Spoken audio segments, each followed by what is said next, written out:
On behalf of CPE, Bay Resistance, the Arab Resource and Organizing Center, and the Anti-Police Terror Project, welcome to Palestine Solidarity Announcements. If you're new to PSAs, these calls are a space for us to provide weekly updates on what's happening in Palestine, the most recent calls to action, and ways you can join the ongoing solidarity work for Palestine in the Bay Area. We have a lot to talk about today, and we are also going to be joined by some wonderful guest speakers from Haiti Action to talk about Haiti-Palestine solidarity. First, let's talk about the agenda, and I will share my screen. So bear with me. Oh, yep.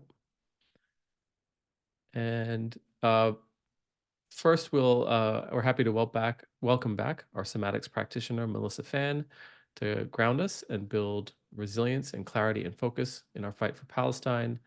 And then I will be doing an update on some recent political developments internationally and in the US. And there is a lot that has happened even within the last 24 hours, 24 to 48 hours. So we will try to get as much of that in, but we will not be completely comprehensive. So bear with us. And then finally, we'll be joined by Pierre Labossière and Robert Roth from Haiti Action to talk about Haiti-Palestine solidarity and the current crisis against imperialism that is happening in Haiti right now. Thanks again, as always, for joining us. And please keep up the fight for Palestine. With that, I will bring up Melissa.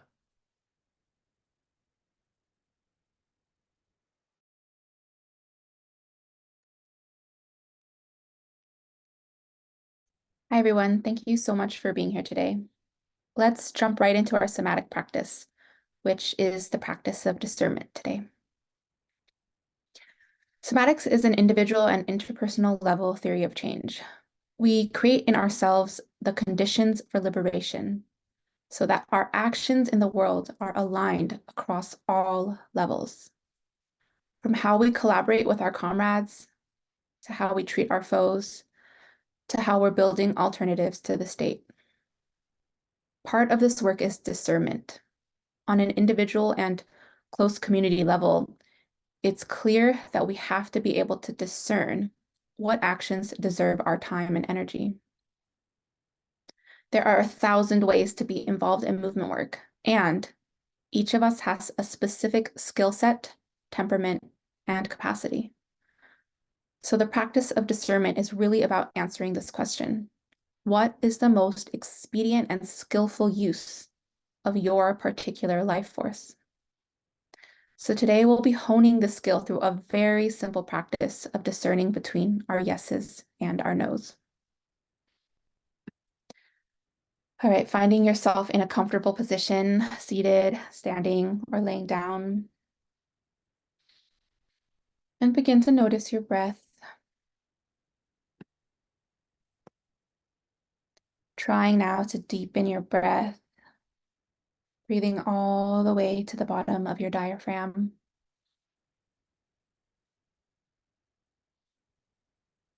It helps to think about breathing into the very bottom of your rib cage on the sides of your body. Seeing if you can expand those bottom ribs.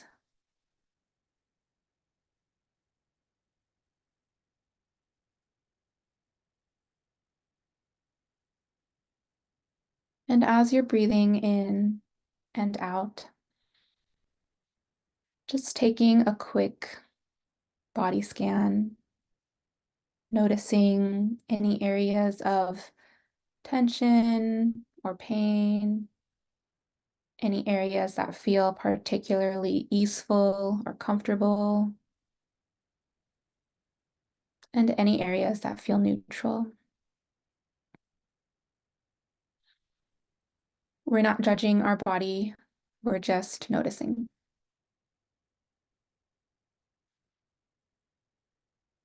And now think about a moment, maybe sometime in the past 6 months in movement work, when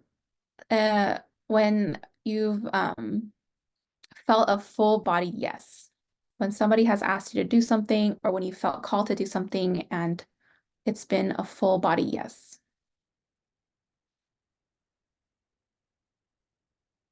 Maybe it's doing direct action and bird dogging. Maybe it's cooking for your comrades on the front line. Maybe it's writing some infographics to share on the internet.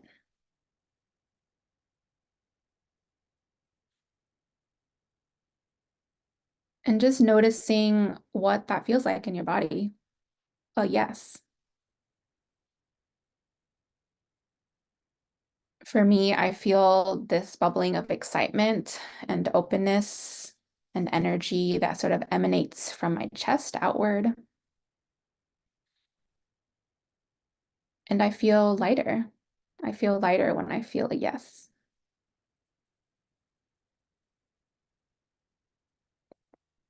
And now recalling a moment in the past 6 months when you felt a no.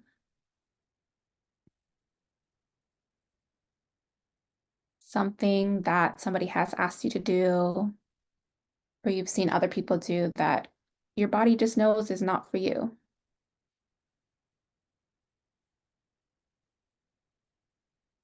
And noticing what that feels like.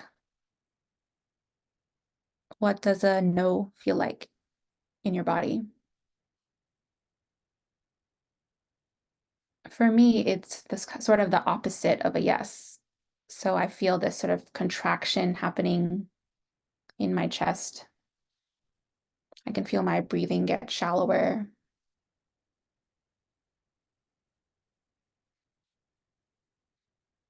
And I feel tired. I feel tired when I feel the no.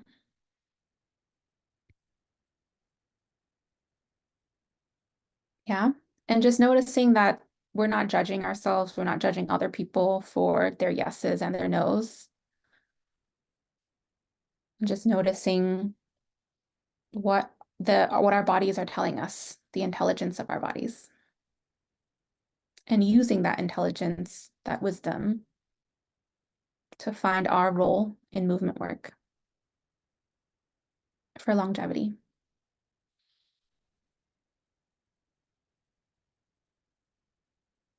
Thanks for practicing with me today. Free Palestine.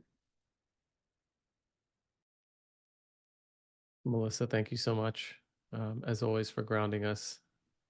Feels especially important today, given the hectic nature of things. Um, so, as I mentioned, there's a lot to talk about today, and it certainly feels like we're experiencing an acceleration of events, the quintessential weeks when decades happened that Lenin spoke about, breaking developments every few hours, not only on the international front, as the threat of a wider regional war is now being measured in retaliatory airstrikes, not in hypotheticals, but also here at home domestically, where political repression has intensified quite a bit, especially against the rising student movement on college campuses this week. Even before, in preparing for this, there was news of another self-immolation that happened. I'm not going to talk about that because I don't have much information about it. But obviously, there are a lot of active fronts and a lot of developing stories that are going on. So we're going to try our best to cover what we can. And see if we can put some of this in context, and then have a conversation with our comrades from Haiti Action to talk a little bit about the importance of another front on the anti-imperialist for the anti-imperialist movement, and that is what's happening in Haiti. As always, we want to begin grounding this entire update in an overview of the genocide in Gaza. 6 months on, we're past 33,000 deaths, with more than 40% of those deaths being children, according to a UNICEF report and update that happened yesterday, which is also reporting that a child is killed or injured every 10 minutes in Gaza. We'll talk about the ongoing atrocities being perpetrated against Palestinians by the Israeli military and Israeli settlers. But given last night's news, I think it's important for us to pick up on the thread of a possible escalation of regional tensions first. So, as we expected, Iran retaliated for Israel's bombing of its embassy in Damascus and the assassinations of the IRGC military commanders.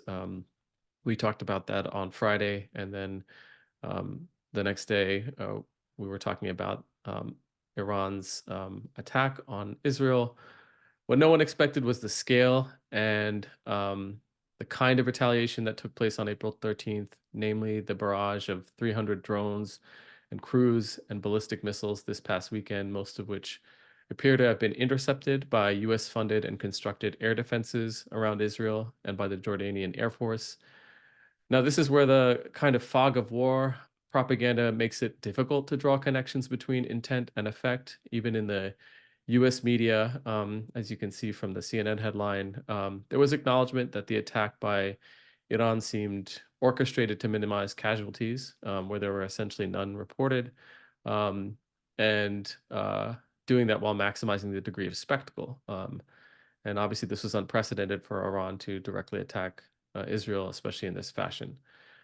However, there was obviously some jockeying among US politicians and government officials to be the first to either express their outrage at the audacity of Iran carrying out such an attack, neglecting or otherwise omitting the inconvenient facts of Israel's assassinations of IRGC leaders and its attack on the embassy, or to claim, as the CIA director, William Burns, said, that the attack by Iran was, quote, a spectacular failure.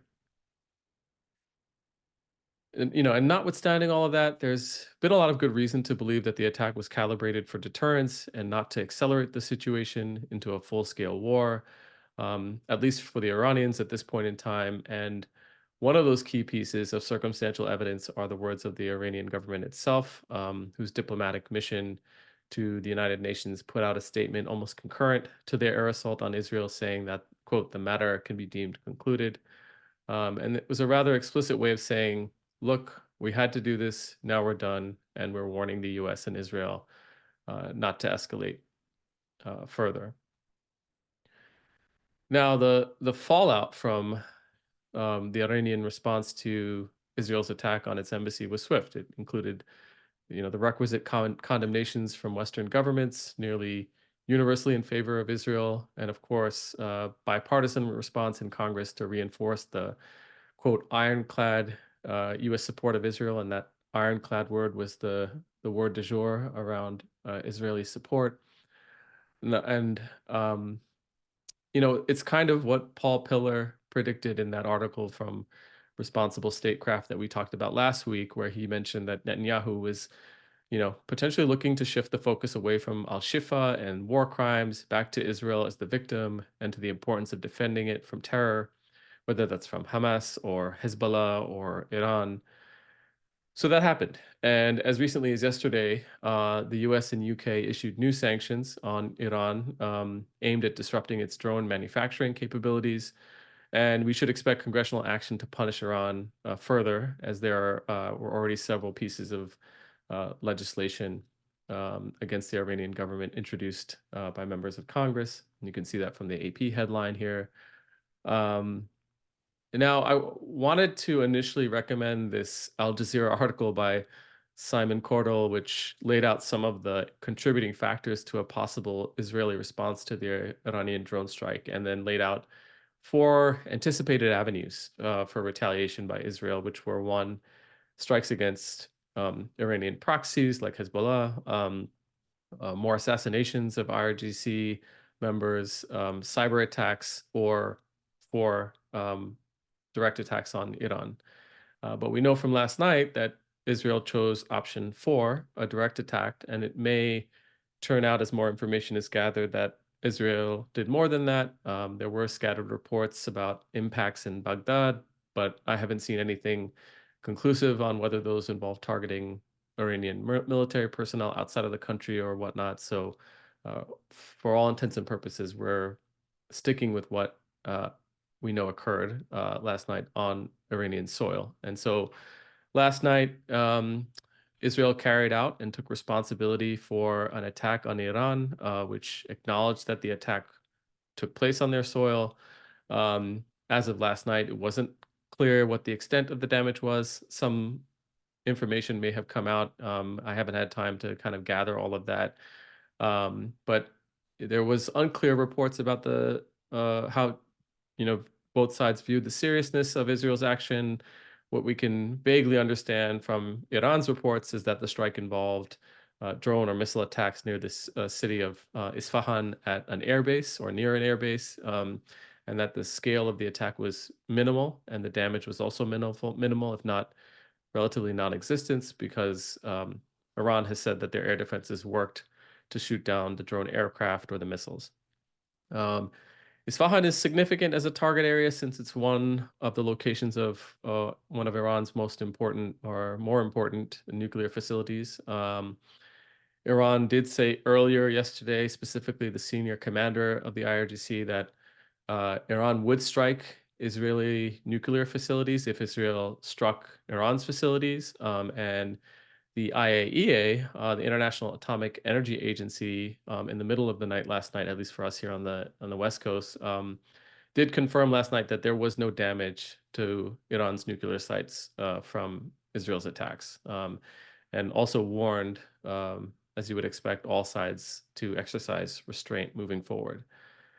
What's interesting is that this, you know, CNN headline here, that the U.S. had advance warning of Israel's retaliation of Iran, but didn't endorse it, according to a U.S. official, um, is juxtaposed by a later report that I found on the Middle East Eye, which was quoting an anonymous senior U.S. official saying Israel didn't notify the U.S. and had indicated an attack wouldn't occur until after Passover. So at least in these, initial hours after the attack, maybe there are more indications that this quote unquote ironclad relationship is very symmetrical and has some real weak points at this stage. Um, Still, as of this morning, it appears that the general consensus is that Israel's attack was not impactful or damaging in a significant way to Iran. There were no casualties or significant infrastructural damage, and that the Iranians are also downplaying its significance. Israel is claiming that their missiles targeted the radar system of Iran's nuclear facility. That was an additional report that came out this morning, but I don't want to draw any conclusions about what that signifies. So, on one hand, a sigh of relief that uh, the we're not waking up to a full scale conflagration in the area, and that last night's actions didn't push us past an irretrievable milepost of nuclear war. However, as UN Secretary General, Antonio Guterres did warn, one miscalculation, quote, one miscommunication, one mistake, end quote, could lead to devastating consequences. So, in spite of the relatively mild nature of these attacks, we have crossed a threshold that is unprecedented, and there are both cooler heads that have no interest in seeing a wider war on all sides, and also war hawks, especially in the far right factions of Israel and the United States Congress, who have been pushing for any pretext to attack Iran, including with US military forces. So, even more so than I said last week, this is something that I think all of us, especially those in the anti-war movement, need to be paying close and daily attention to. Um, Now, outside of the theater of war and inside the house of diplomacy, we saw what has become an altogether too frequent and disappointing image, and that is the raised hand of the U.S. opposing Palestinian autonomy and self-determination. In this case, the admission of Palestine into the United Nations. Palestine has had non-member observer state status, even despite the fact that the UN saw fit to adjudicate its borders to create the state of Israel in the first place. The US veto, as this tweet from CARE indicates, is indicative of a flawed UN system that includes a Security Council mechanism that allows a small group of countries to have an inordinate influence, especially through the veto. And in this case, the US has consistently used it to advance its imperial interests in the region through Israel and to limit Palestinian rights. And in talking to Samar a little bit about this last night and this morning, he reminded me that this is galling for obvious reasons, and um, other UN member states did condemn the US veto publicly, including China. But it is notable that despite the US attempts to pressure other Security Council members to vote no, that not a single state did vote no. So the vote really highlights how isolated Israel and the US have become through all this. And you can note here in this tweet, from the Palestinian ambassador to the UN that there were two abstentions, the UK and Switzerland, but no one opposed except for the US. Now, we could fill up a lot of time breaking down other angles of the global diplomatic situation and concerns and considerations about a possible regional war. But I want to spend the balance of time just to highlight two things. First, Israel's ongoing attacks in Gaza, and second, student resistance on US college campuses. We talked about Al Shifa last week and the devastating extent of Israel's mass killing of Palestinians, including doctors and patients at the hospital.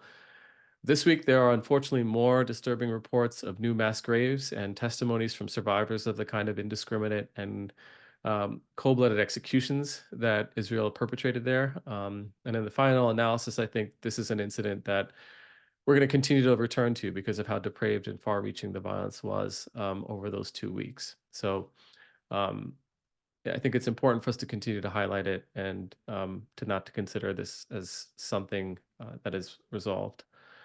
There was also a new set of horrors that emerged from Nusayrat refugee camp, where Israel conducted a week-long operation that once again left already displaced Palestinians completely devastated. In addition to reports that journalists were targeted by Israel in these attacks, there were horrifying reports of the use of quadcopter drones, playing the sounds and voices of children crying to lure Palestinians outside, where they were then gunned down by the Israeli military. And as recently as just a few hours ago, there were reports on social media of additional airstrikes against the refugee camp. So this is not necessarily an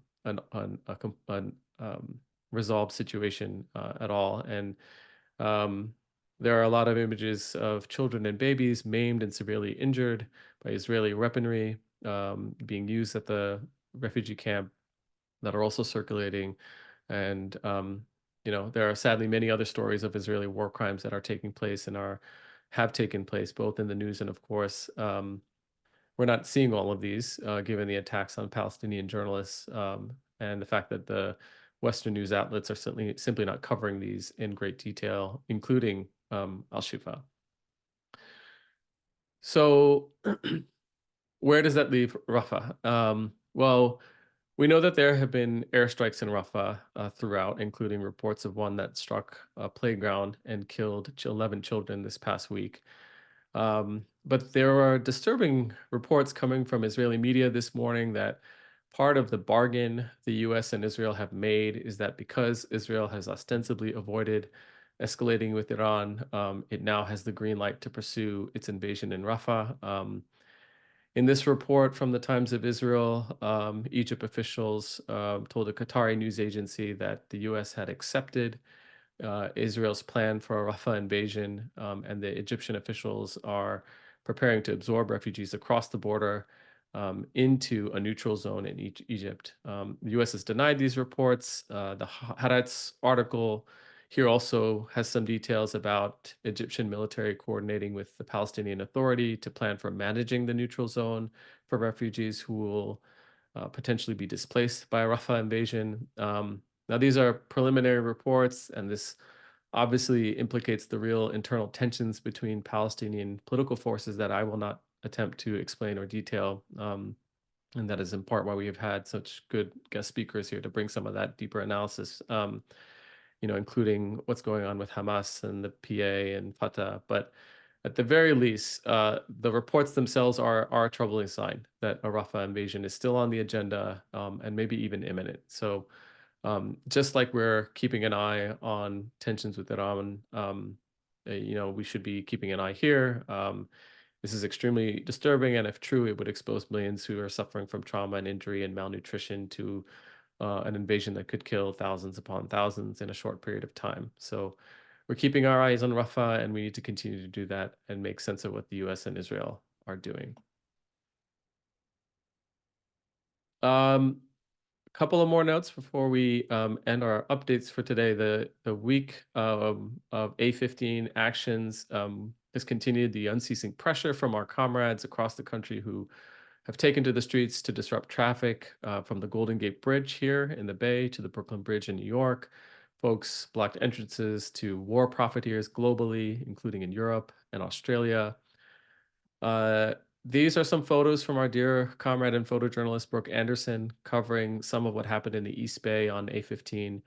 And we're also monitoring what will happen to the arrestees from the Golden Gate Bridge. We know that San Francisco DA Brooke Jenkins has already used booking the protesters on felony conspiracy charges to ensure they spent a night in jail. And there are some reports that the DA is seeking to charge protesters with false imprisonment and force them to pay restitution. And Jenkins has put out a call to people who were on the bridge asking them to contact California Highway Patrol so that they can make a claim for compensation. So much like we were supporting those who took action, conscientious action on the Bay Bridge, we were going to be asked to do that here as well.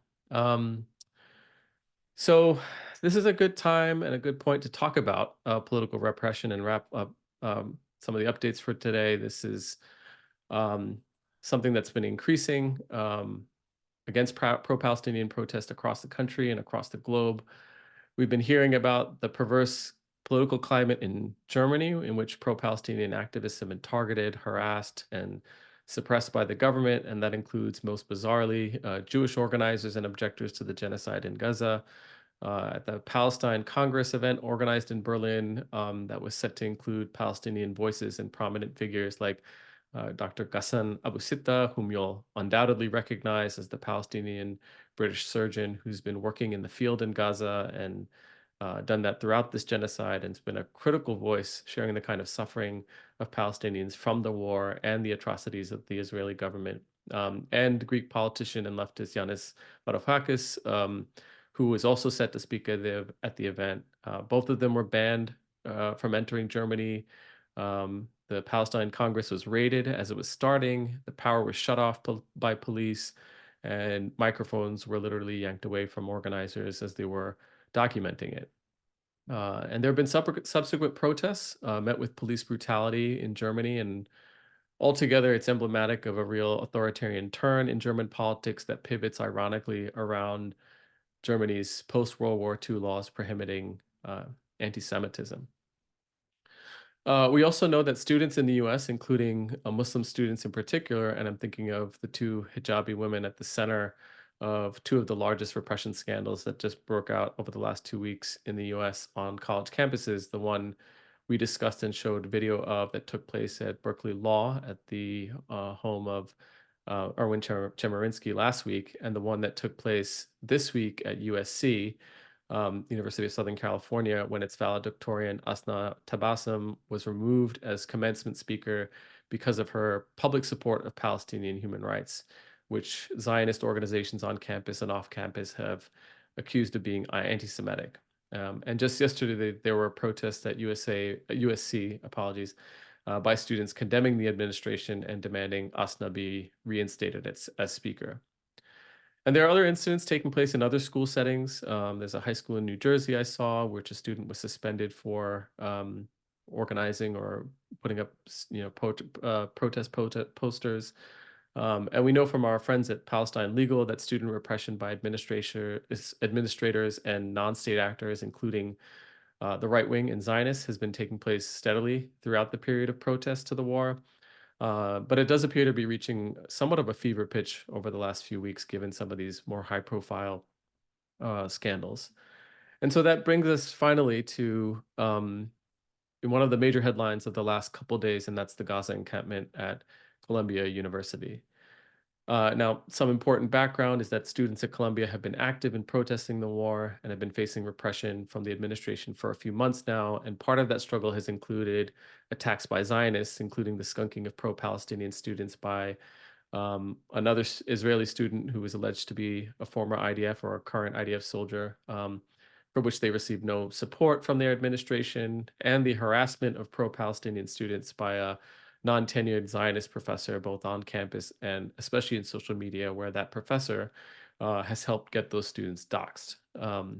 So the climate has already been hostile for Students for Justice for Palestine and other student organizers who remain steadfast against the war. this week on Wednesday at 4 a.m., those students who've been pushing for Colombia to divest from Israel, for Colombia to academically boycott Israel, set up an encampment, which you can see from this Instagram photo by Colombia's SJP, was directly inspired by the 1968 protests at Colombia against the university's complicity in the Vietnam War. Um, and it also involved the occupation of the campus and establishing liberated zones. There's a Nation article detailing some of what happened in the planning of this, the planning by SJP, Jewish Voice for Peace, and the Columbia University Apartheid Divest Coalition. Started out as a peaceful occupation. It began the same day that Manu Shefik, the dean of Columbia, was testifying at a hearing on anti-Semitism in Congress, in which Congresswoman Ilan Omar was one of the only congressional members that challenged Shafik about whether she was doing anything to to protect pro-Palestine protesters. Side note: Ilan Omar's daughter is a student at Columbia and was arrested later that day by NYPD for her involvement.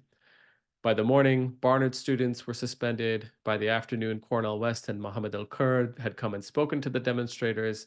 And then later that day, Shafik authorized NYPD to sweep the encampment and arrest the protesters. Another important side note is that the NYPD described the protesters as peaceful and as peacefully protesting, and obviously didn't see the need for it, but were um, happy to oblige in their duties to arrest the protesters who were part of the encampment. And then overnight, thousands of students, just this past night, thousands of students from Columbia and CUNY and other colleges and other folks from New York had descended upon the campus and held space where the encampment was. There's a large march that was headed straight to Columbia just a few hours ago. So this is a developing situation, but I think it's a big deal, and this is a clear side of struggle for our movements, both in terms of the war itself and the free and democratic right to protest. Taken together with what's happening on other campuses, I think we're seeing a real connecting of the student movement with the broader anti-war movement, and a possibility for coalescing these political forces to, in a way that's forcing the hands of the ruling class into, real clear authoritarian practices on free speech because of the threat it poses to Zionist and racist ideology, imperialism, capitalism. I wish I had more time to sort through some of these things. I did want to just quickly share Mohammed El Kurd's reflections from yesterday, because I think it encapsulates how important the struggle is at this moment. Um, but I'm going to actually hold off on that and see if we have some time at the end to do that. What I will do is just, right before we got started, there was breaking news about a last minute aid bill to Israel that is going to be put up for a vote. It is a bill that is a bipartisan bill advanced by the Republican Speaker of the House, but that includes broad Democratic support and includes 95 billion aid package for Ukraine, Israel, and other allies. I believe 26 billion of that is going to Israel. And with that is also a TikTok ban and as you see here, Rokana has been notifying people of on TikTok. That's is also going to be voted on this Saturday. And so Annie will get on a little bit later to talk a little bit about how folks are going to be, some of the calls to action to call Congress and mobilize around that. But it is something to put on your radars. As always, get involved. Check out Iraq's calendar. Text PSA to 833-633-0604. And anything I didn't cover, the Palestine Media Tracker is a great resource. And with that, I would like to bring up our two guests for today, Pierre Levasseur and Robert Roth, so we can talk about Haiti-Palestine solidarity, which I think is coming at a really important time for both of these movements. Let me give both of them a moment to get up there, and let me stop my share. Pierre and Robert, it's great to have both of you here. I'm sure that talking about the UN is raising a lot for both of you as you think about Haiti. And I think talking about college students, I mean, people would mistake you both for college students, at least in terms of the kind of relentless energy you both have in organizing. I wanted to welcome you both, and I wanted to maybe just sort of talk a little bit about, this, kind of comparison between Palestine and Haiti, or the similarities rather, especially in terms of the news coverage we get in the U.S. on Haiti, which is skewed to protect Western interests. It sanitizes Western violence in the region. And in Palestine, we know, the U.S., Europe, and Israel have been in alignment, even with certain Arab governments, to tell this lie of Palestinian terrorism, while trying to conceal or pretending to conceal a plan of ethnic cleansing, settlement, and resource extraction. But for Haiti, we're hearing all of these stories about gang violence and unrest in Haiti. It's something we've heard before. Um, I'm wondering if you could just get us situated into helping us understand who the core group is, which includes the U.S. and Canada and other countries in Europe, and help us understand the contrasting narrative between like rising gang violence and unrest in Haiti and the reality of the core group's plans to reoccupy Haiti through a UN peacekeeping mission again, and how the Western agenda is being viewed by the perspective of the people's struggle in Haiti right now. Let me start. Thank you very much. And let me just at the outset express complete and total and full solidarity with the people of Palestine in their struggle, and with the students who are, and so many others who have been in the streets in solidarity with the people of Palestine. In Haiti itself, Haitians are very clear about, and I'm talking about average Haitians, people on the streets, people who are dealing with all kinds of issues of daily trying to survive, totally and completely get it regarding Palestine, and they compare themselves to the Palestinians in terms of the repression and the attacks that they are suffering. A couple of things is that there is a misconception out there, not only in the media, but among many progressives, as if there is no occupation in Haiti. Haiti has been under occupation for the past 20 years, ever since the kidnapping coup d'etat against President Aristide on February 29th, 2004. This occupation is ongoing. It's ongoing today as we are speaking. And so in the media, they don't refer to it as that. What has happened is that they pretended that in 2017, because the UN was facing a lot of criticism, not only because of the occupation, the massacres conducted by UN troops under the leadership of Brazil. Brazil was the leader of the military contingent of the UN, but really taking dictates, taking orders from the United States. And those massacres were conducted against the people of Haiti, who had refused to accept the kidnapping coup d'etat against President Aristide, the president that they had elected overwhelmingly, massively, to implement an agenda, to implement social programs, progressive programs that benefited the population in terms of housing, affordable housing, and very strong emphasis on education, building schools and hospitals, and really having a foreign policy that was connecting Haiti with the Caribbean, with Africa, and also with liberation struggles in different parts of the world. And so, and protecting the natural resources of Haiti from the plunder by many multinationals. And so they wanted to get rid of him, and that's what they did in a coup d'etat. So Haiti has been under occupation for the past 20 years. The gangs that you're hearing about, these are not, they call them gangs so as to throw people off. Because once people hear gangs, they see some local thugs who get together and maybe involved in drug trafficking or rob a liquor store or something like that, Then when they hear the police sirens, they run off. But these are not, no, this is not what it is. These are the death squads. These are more, I would compare them to, in a sense, to what's going on in Palestine, with a band of Zionists getting together with a definite plan of war against the local population. And that's what's going on in Haiti right now. Those gangs are mostly consistent, we call them death squads, paramilitary death squads.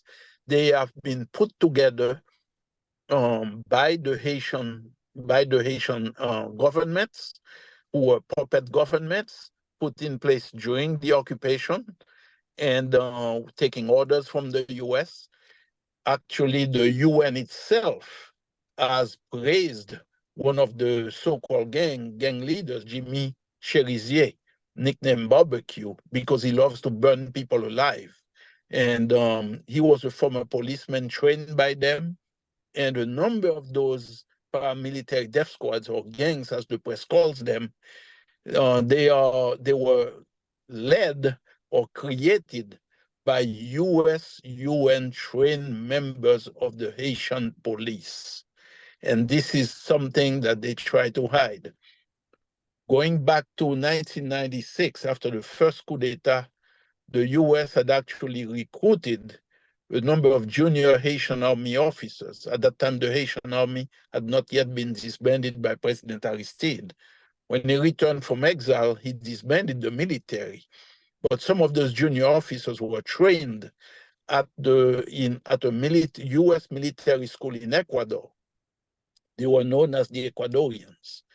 They were brought back to Haiti by the US and inserted into the newly created Haitian police, where they led positions of command.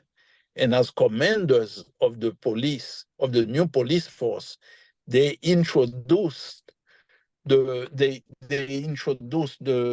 you call it, corruption, prostitution, a ring that was a ring of human trafficking involving prostitution, in drug trafficking. They used policemen and women as enforcers for the drug cartels that were shipping their drugs through Haiti and route to the US. So if someone kind of stole some of the drugs, those police commanders, name of Guy Philippe, would actually seize that person, kidnap them, or what have you. Then they introduced also kidnapping. They used to kidnap people for ransom. And because they were in charge, they were the police officers. And that's why back in those days, I remember many people would say that they would never report a kidnapping to the police because some of them would recognize some of their kidnappers or people who had done home invasion of their homes. When they went to the police station to report it, they would see these are the people taking the reports. And so, so it's been that. This is what the US United Nations occupation has brought into Haiti. So it's been a war against the people of Haiti. And this war is continually, it's being carried out. It has been increasingly, we hear a lot more about it. They present it in terms of gang violence, and they are claiming that they have to bring in troops from Kenya. Before it was from Rwanda. Then now I hear it's from Benin and what have you. All of this is meant to create confusion among people who are not Haitians, among people who live abroad. And basically what it is, it's to reinforce the occupation. In 2017, when there was a massive exposure of the United Nations troops massacres of the Haitian population, unarmed people in the streets, just like the Israelis are doing. And Israel is very involved in what's going on in Haiti. One of the gangs, by the way, in Haiti, and I use the term gangs because people can relate when I say it because they hear it so much in the media. One of the gangs that was created by former President Martelly is known as the Galil gang. And it's named after one of the weapons that the Israelis had provided, thousands of them, into Haiti through President Martelly. And these criminals were given those guns. And many have bragged about it, making videos of themselves with those guns, saying that these were given to us by Martelly. And it's known as the Galil gang. And these are not, contrary to popular belief, people from the poor communities and what have you. These are members of the elite doing that stuff and kidnapping. So 2017, what happened is that the UN, facing all those criticism, decided to reduce their forces in Haiti. And so they renamed the mission from MINUSTA, they called it MINUJUS. And still, the Haitian masses knew what they were dealing with, and they were not fooled by that. But a number of people thought that this was over. However, we in the Haiti Action Committee, with folks in Haiti, we knew it wasn't, because the core group, as you mentioned earlier, this is a grouping of 9 international entities made up of 5 or 6 countries, and the rest are from international organizations. And I'll name them for you: the US, Canada, France, Germany, Spain, Brazil, and a representative of the United Nations, a representative of the Organization of American States, and a representative of the European Union. They are the ones who are in charge of the daily workings of the occupation of Haiti. They give the orders to the puppet presidents or puppet dictators in Haiti, and then they carry out these orders. Haiti is not independent. Haiti is under their occupation. And so those gangs, again, to reiterate, what they do is they are the armed wings. They are like the paramilitary forces affiliated with the Haitian police, which has been trained by the UN, the US, and Canada. Their mission is to repress the population and to carry out destruction of homes, forcing, for example, in areas like Port-au-Prince and in a number of some of the islands and some areas of Haiti, where they want the people to be moved out for purposes of so-called redevelopment, basically similar to Palestine, to take over the land, or lands that have been known to have either bauxite deposits, cobalt deposits, gold, and what have you. They are chasing the population away from these lands. In the Artibonite region, which is a very fertile region, agricultural land of Haiti, very prized for the rice production and other variety of stuff that it can produce, there has been a systematic increase in the numbers of so-called gangs and in the weapons that they are getting. Now, according to a UN report, those weapons are coming from South Florida, and they are coming into Haiti through ports that are owned by the Haitian elite, the Haitian oligarchy that works very closely with the occupation and with the US. And so those weapons are going into the hands of young men from very poor communities who can barely eat a meal a day. When you look at them, their little limbs they look like matchsticks, but yet they have sophisticated weaponry, machine guns, and they are spreading bullets everywhere.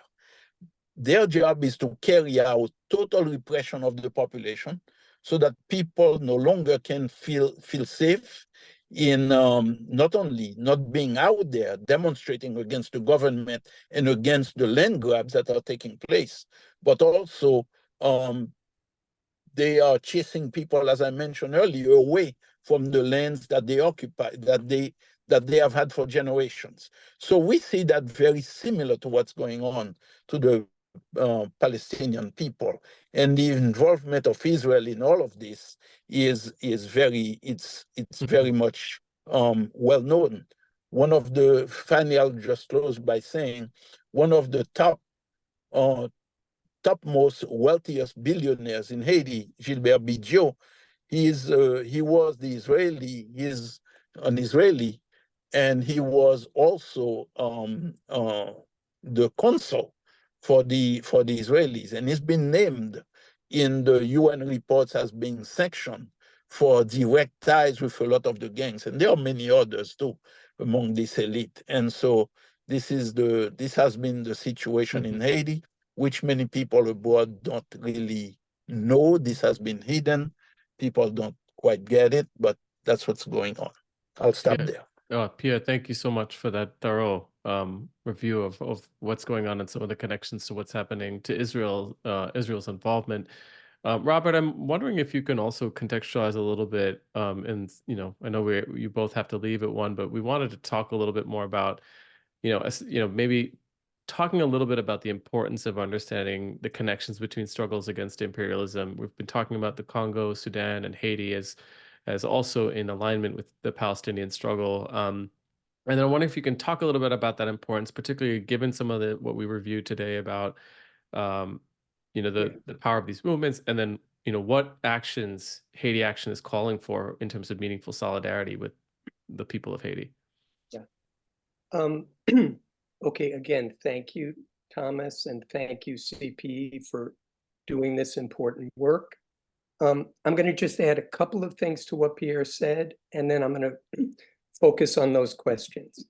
When we're talking about Haiti right now, and Pierre was laying out the roots of the crisis in Haiti, which stem from the destruction of democracy in Haiti, stems from the overthrow of a progressive government and then the installation of one illegitimate regime after another that has no support from the population. And the rise of these paramilitaries has been at the behest of government actors and the elite to destroy the opposition in Haiti. There are people on the left that call these paramilitaries the new revolutionaries in Haiti. We don't agree with that political line. And in fact, we've done our own investigations on the ground of some of these massacres, and we have detailed testimony from survivors about the incredible depredations that they've suffered at the hands of these paramilitaries. So I wanted to be clear about that.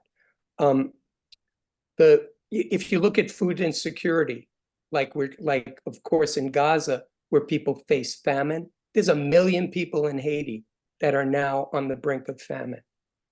There's over close to half the population is facing food insecurity. And just like in Gaza, this particularly impacts children, right? Who are the first to suffer from malnutrition and don't have the strength to overcome it. Massive sexual violence being perpetrated against women, by these paramilitaries, right?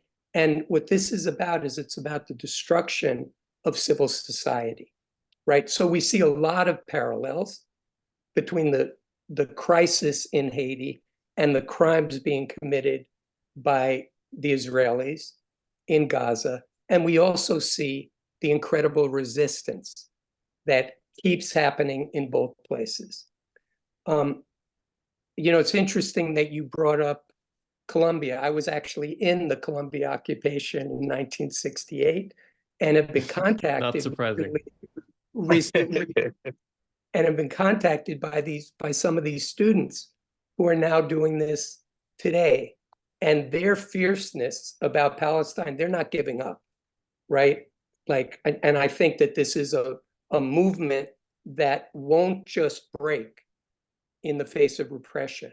I think we have to understand repression, as it's coming down more heavily. We can't just expect that they're going to cite people out, right? And so we have to re-strengthen ourselves and collectively and build even stronger community as they come after people. And that's clearly what they're doing, not just here, not just in New York, but internationally. The thing I want to say about the connections, there are specific connections clearly between Haiti and Palestine. I'll give 2 quick examples. The Ismaili brothers, who are Palestinian Haitians and close, deep supporters of the Lavalas movement of President Aristide, who were assassinated, in Haiti, in the aftermath of the 1991 coup against the Aristide government.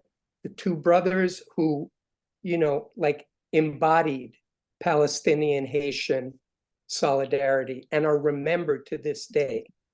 The other example that's a powerful one for us is that in 2010, when 300,000 people lost their lives in the terrible earthquake that also made over 2 million people homeless and living under tents and tarps.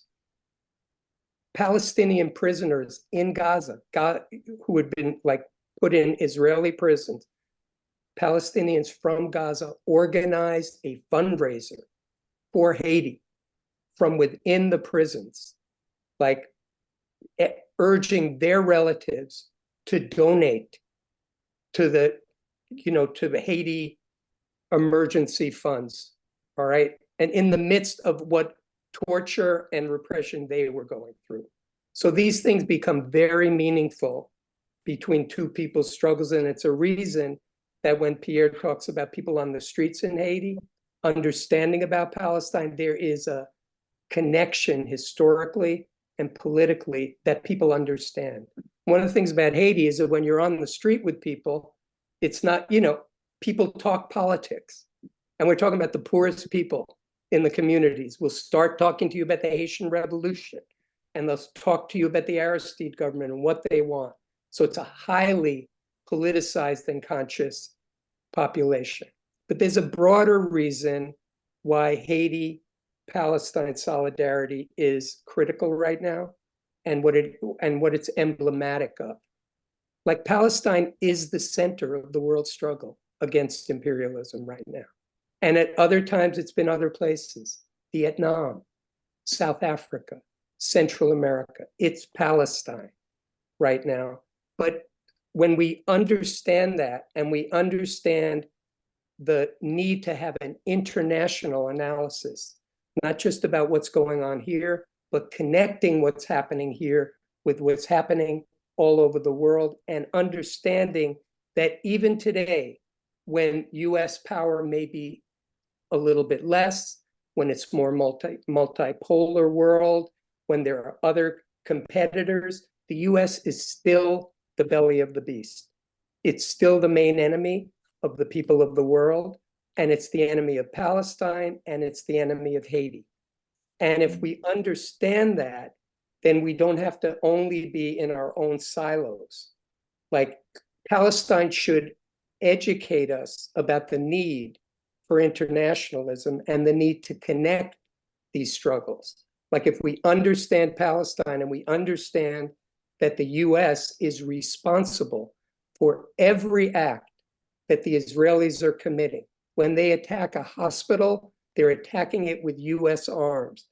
When Egypt is blocking access for Gazans, it's with US support for a fascist regime in Egypt, for a support for a fascist regime in Saudi Arabia, which has been bombing the people of Yemen for years, right? So if we understand the role of the US, then we unite with each other around a common understanding and a common need for solidarity and for unity. This has got to be a moment where those of us doing international work and those of us doing domestic work, come together and understand that this is systemic. It's not just the Republicans. This is a democratic, this is the Democrats running this war, right?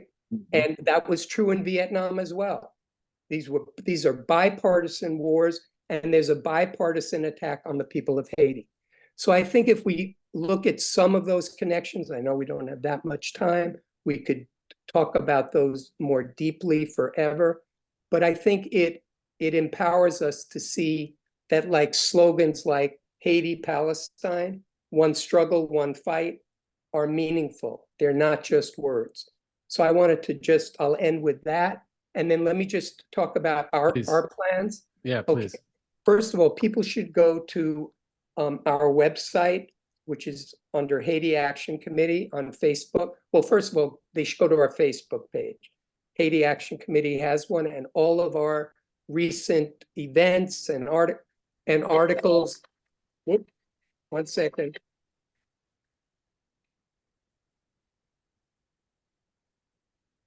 Excuse me. No worries, no worries. Excuse me, my daughter. Okay. So if you go to our Facebook page, that's one thing. Our website is www.haitiaction.org. .HaitiSolidarity.net. And we also always fundraise for the grassroots movement in Haiti, and that's through the Haiti Emergency Relief Fund, which people can find online. We're also planning an International Day of Action around Haiti, which will obviously connect to Palestine and other struggles around the world on Haitian Flag Day, May 18th. And we're just in the process of organizing that, and we'll let people know. But the last time we did this, there were actions not only here, but in London, in Guyana, in Belize, and other places, and in Canada and other places in the world. So we're trying to put Haiti on the map again because of the crisis and because of the necessity to build more solidarity. So check us out. And also we're going to send you stuff through CPE. And we hope that, those of you who are on this call can also be on, involve yourself in actions around Haiti as well. Robert and Pierre, I always learn so much from both of you, comrades, every time we get to talk. I'm deeply grateful for your work. Thank you for spending a short amount of time with us today. And I wanted to say free Haiti as well, and free Palestine. With that, we are a little over time. I want to thank Shante for sticking with us as our interpreter. Annie, if you could get on, we have just a couple of announcements we wanted to make that are urgent to the bill that's going to get passed tomorrow. I'm going to have Annie talk about that really quickly.